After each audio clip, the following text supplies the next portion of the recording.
Hello, everyone. Thanks for joining the Atman Show and Subhask. So he's already done a couple of episodes with me. So before we begin our show, can you please give a brief introduction? Subhash Kak, I'm a professor here in Oklahoma State University. I work on science as well as history. And some time ago, I wrote a little story on Bhoj Parmar, Samrat Bhoj. So I think that's what we're going to talk about today. Okay. All right. So let's begin with our first question. Can you let us know who was Bhoj Deva Parmar? How he is so exceptional? Bhojdev Parmar was an emperor who ruled for about 50 to 55 years, from 1000 to 1055, according to some accounts. And not only was he a great conqueror and great king who ruled over most of North India, and in alliance with the great Rajendra Chola of South India, the two of them probably ruled the entire country, as well as Rajendra Chola also conquered Sri Lanka and Southeast Asia. So this was one of the greatest empires in Indian history. And he is well recognized in Indian imagination because there are so many stories in every Indian language about Raja Bhoj, that this is what Raja Bhoj did, because that's how he's normally remembered, Raja Bhoj of the Parmar dynasty. But really, he was just called Raja Bhoj.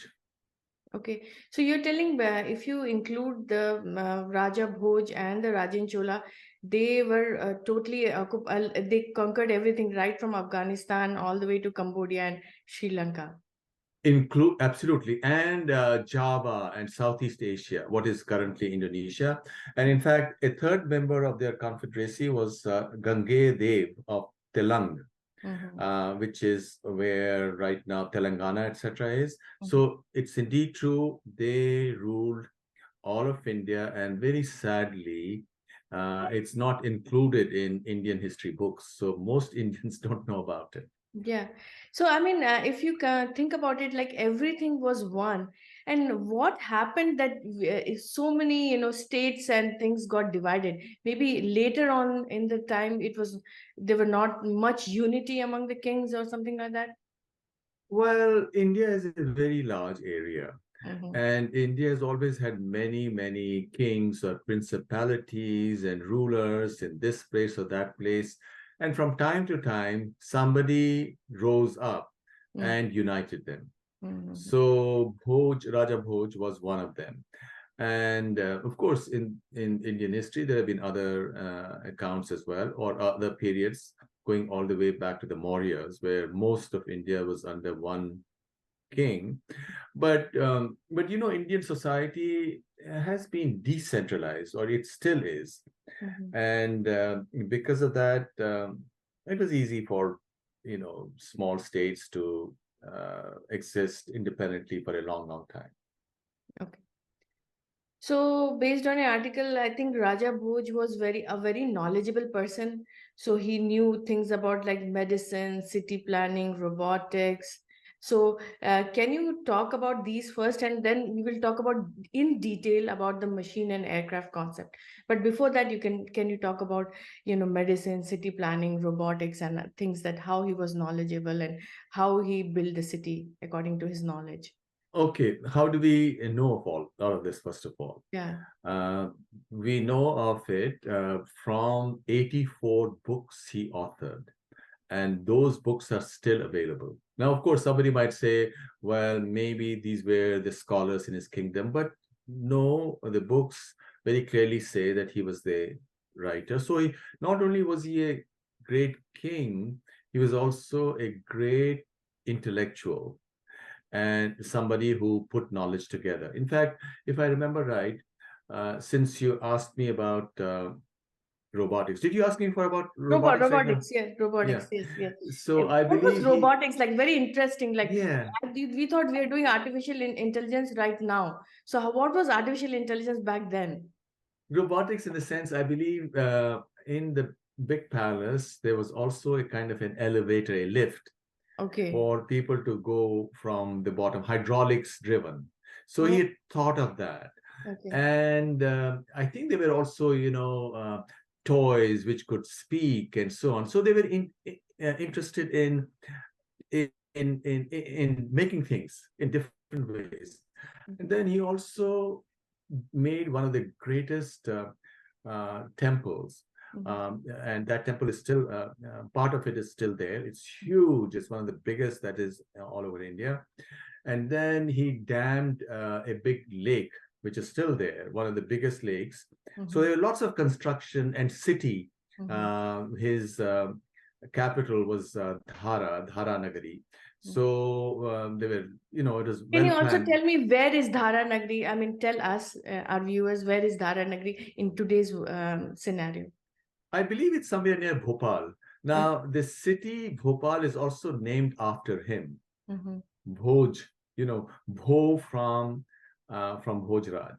So it was, so the memory is there everywhere. The memory of all the great things that he did. Okay. All right. So, and how did he do? You didn't talk about the medicine. Oh, yeah. Mm. Okay. So, amongst the 84 books that are credited to him Yeah. and books on Ayurveda that are written by others, there's first one of the books that he wrote was on Ayurveda. And then there was another very famous scholar who mentions that Raja Bhoj was a very, very knowledgeable in medicine as well. Now, of course, his own personal story is most interesting. The story goes that when he was young, he used to have very bad headaches, Mhm. and then the doctors discovered that he had a tumor in his brain. Mhm. So two doctors, I believe in Ujjain, Mhm. did brain surgery on him, took his tumor out. Now that's a very interesting story, Mhm. and he was fine the rest of his life. So, did he teach them or something like that? No, no, no, no. He was a Ah, young boy then. No, no, okay. no. He Okay. he didn't. But all of this must have inspired him to Oh, okay. learn about music. And then, we all have different temperaments that we are born with. There are Mhm. some who want to know more and more. And because he was also a literature, he Mhm. wrote poetry. So he was into everything. He was a polymath. So, Okay. in fact, I argued that he's probably the greatest scholar king that the world has known. Of course, Mhm. there have been other scholar kings. For example, Julius Caesar. He was a Mhm. great essayist, Mhm. the ruler of Rome. And there are many others who also written things, written poetry, this or that. But look at this guy, 84 books spanning a whole spectrum of subjects. I don't Mhm. think there's been anybody equal to him on the globe in world history. So he has written all in Sanskrit, right? Everything in Sanskrit, right? So it has been translated. Oh, yeah, yeah, yeah. These are well known to scholars, Okay, okay. and for example, the book on architecture as well, and how to do sculpture, how to do this, how to do that, and people are following up. Oh. Architects and archaeologists have been looking at his books also Mm-hmm. as source material. Mm. Okay. All right. So this concept, right? Bhoj machine and aircraft concept. Can you talk in detail, like what happened and did it inspire Talpade and all the way from Bhoj to Talpade? Well, in one of his books, he mentions there are two stanzas where he says you can make a flying machine. And he Mm-hmm. says you make it from wood and cover it very tightly, maybe with skin, with animal skin or whatever, and then have an engine where you light a fire. Uh-huh. And then once you do that, you'll be able to fly in the sky and touch the clouds and so on. Now, so you can look at it in two ways. You could say that maybe he was just imagining it. But on the other hand, given that he had done so many other things, it's Mhm. quite possible that models, he wrote this because maybe he made models of gliders, or Mm. he had his assistants or workers make models and then launch them in the sky. And then maybe did he even make something bigger and possibly launched it from a hilltop, and then there were people in it, as he's suggesting? We can only speculate. And he did, of course, mention that you need an engine. You need something which gives it energy.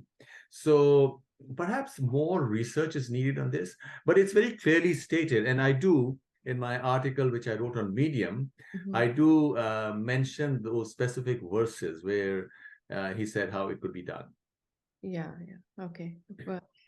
So, like, do you think that Talpade was inspired by Bhoj's Okay, yeah, Talpade, the story of Talpade was this guy in Mumbai Mhm. uh, in the late 1890s or early. 1890, and then he rode around Chowpatty, Right. Bombay Chowpatty. So there is this story, but not everybody's sure that this story is accurate.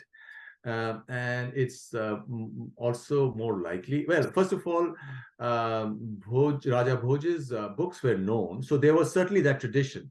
So the guys who did Sanskrit literature, Pandits, etc., they were aware of what Raja Bhoj had said. So it is possible that that was a source of inspiration. But my personal take is that 1890s was when there was a lot of experiments on flying being done in the West as well, including Yeah, the Wright Wright brothers. brothers. Yeah, So I'm sure that was also known in India. yeah, So that was probably a greater source of inspiration, but I can only guess. yeah, And then there is a certain text, I think it's called Barhaspatya Vimana Shastra. yeah. Exactly. Viman. Yeah, so Talpade is followers say that maybe he was inspired by Viman Shastra, and Viman Shastra says that this is how you can construct a Viman. Now, it's possible. Now, of course, there are many scholars who say that the Viman Shastra was probably not an ancient text. Maybe it was written up in the 19th century itself, and that very well could have been inspired by Raja Bhoj. No, see, flying aircraft is already mentioned in many texts. Like if you see Ramayana, like Ravana took Sita on a Vimana, and Absolutely. so there are many stories like that we've already heard about that. Already, absolutely. It's a part of Indian tradition that you have flying crafts.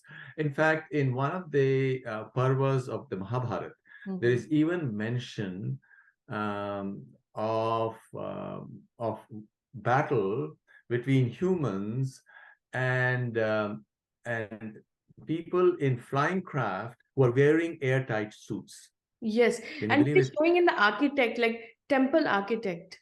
Like I've seen one of the videos. Here we can see a very strange carving.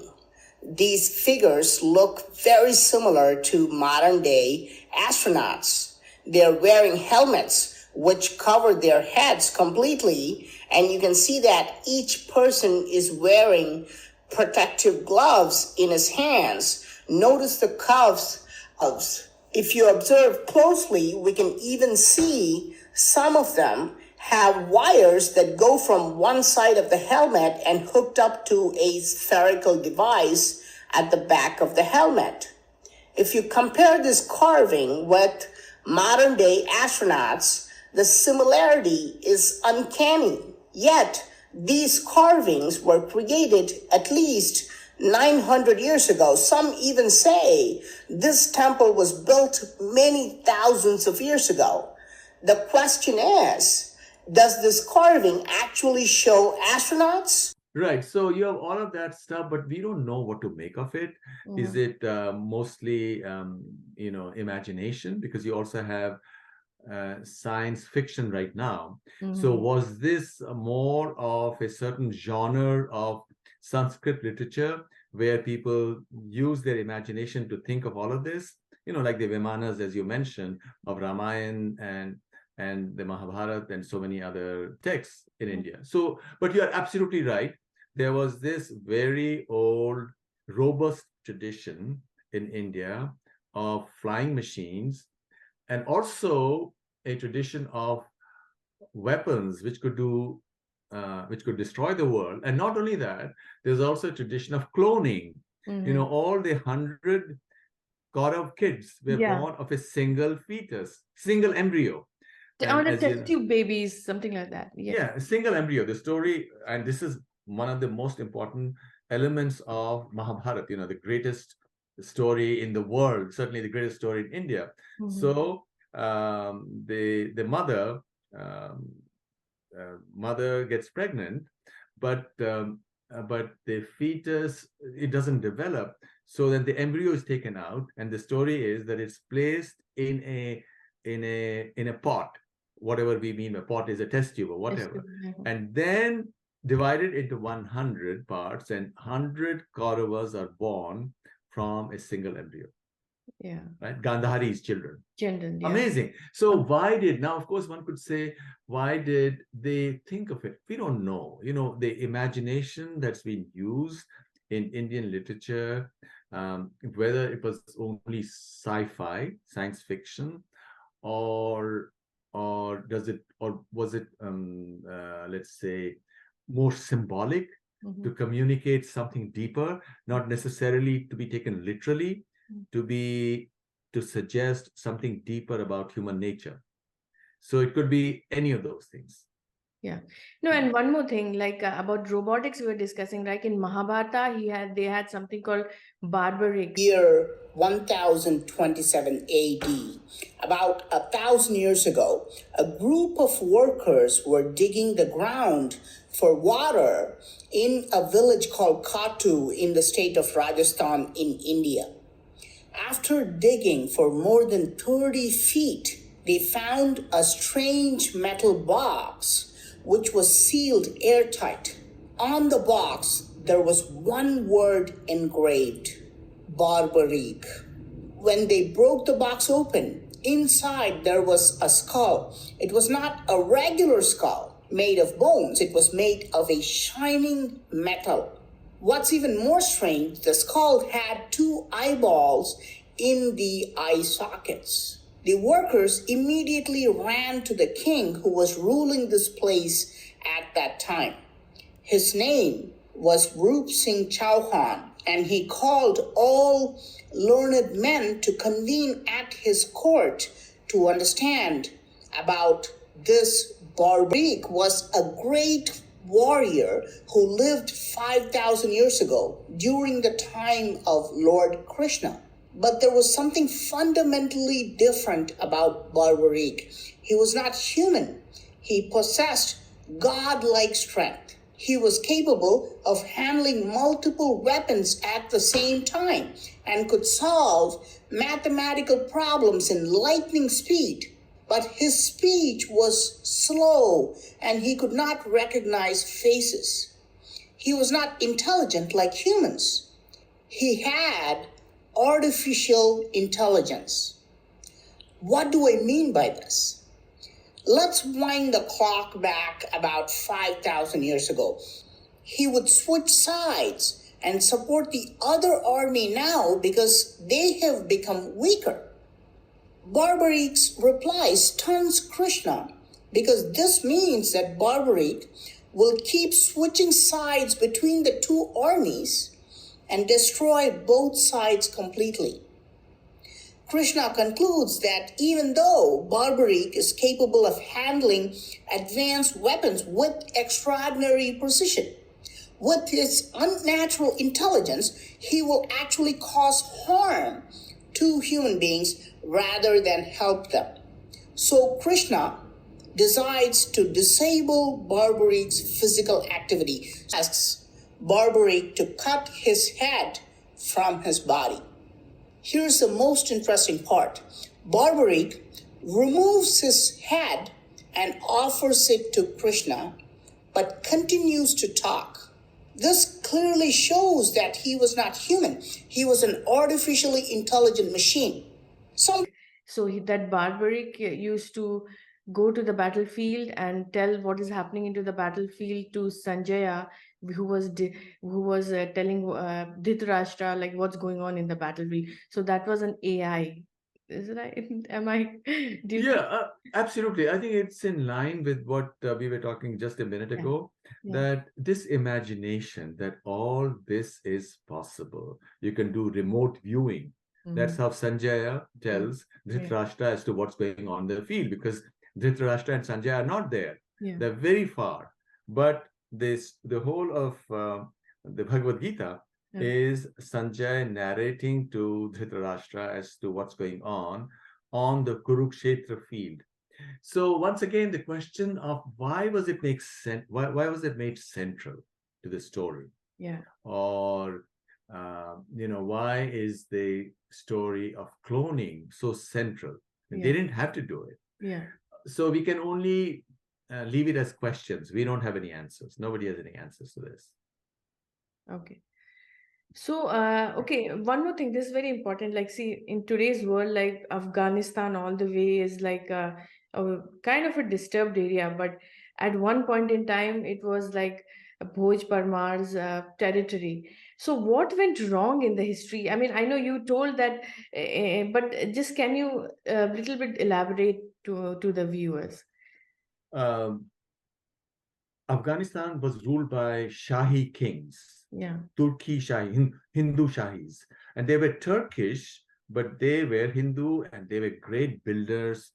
And Afghanistan was very prosperous. But then around the 11th century, this is about the same time as Bhoj, Raja Bhoj, Mm-hmm. Mahmud of Ghaznavi and the Ghaznavids, from the city of Ghazni, the rulers of that started attacking India because India was the richest land on earth.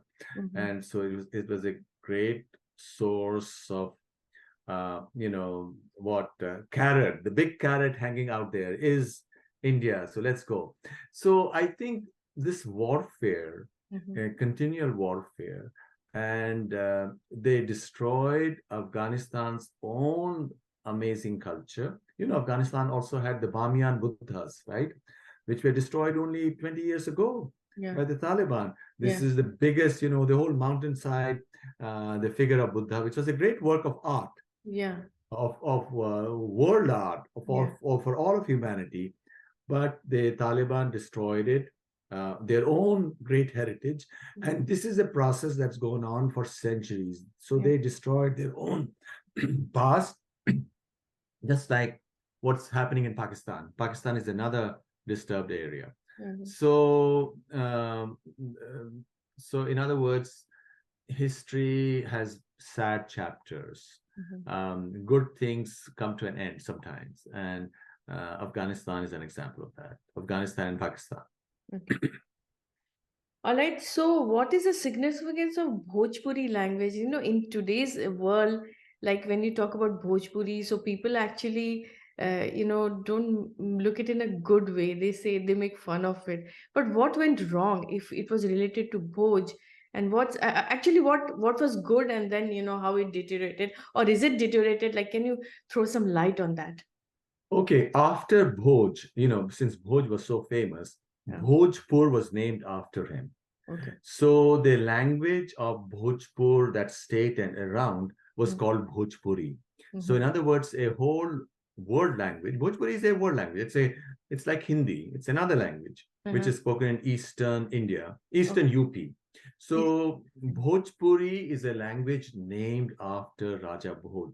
There Mm. is no other world language which is named after one person. Now, Okay. there's nothing wrong with Bhojpuri. Okay. Bhojpuri is still used.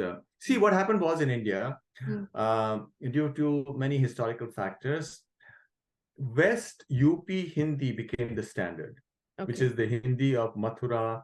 Uh-huh. That region is what Hindi you and I speak. Okay. But there were other variations of Hindi or Prakrits of North India, Okay. like Awadhi, Uh-huh. in which Ramcharitmanas is Yeah. written, Yeah. or Bhojpuri, or Maithili, and so on. And they are still used, and now they're coming back. Now, for some time, people used to make fun of Bhojpuri because at that time, Eastern UP was poor, and somebody who Oh, came from Bhoj or spoke that Bhojpuri, you could make fun of it. But no, no, not anymore. okay. In fact, I think Bhojpuri cinema is quite vibrant right now. Okay. And so things are changing. Okay. Okay. All right. So, can you talk about his battles with Mughals in medieval times? Like, it's always like we always read in history, oh, we were defeated and things like that. But according to him, he actually defeated the Mughals. So, can you No, the put Mughals came. a light on that The aspect? the Mughals came much later, Okay. 400 years after him, four or Okay. 500. Yeah. So the Turks, before that, Mhm. the Turks, Mhm. they starting with the Sultanate or Ghaznavi, Mhm. the Central Asian invaders at that time were the Turks or the Turki people, the Turks. And the Ghaznavids were, Ghazni is that city in Afghanistan, which Mhm. was the focus of kings who wanted to conquer India.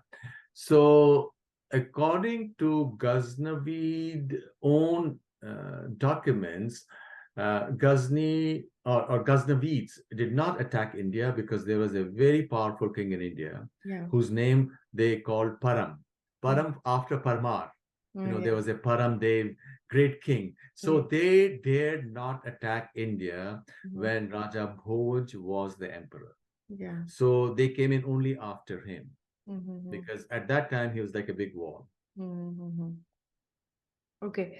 So I know you remember, you told briefly that he constructed a big temple. So can you talk about his construction of 104 temple and Bhojshala? So is it still there?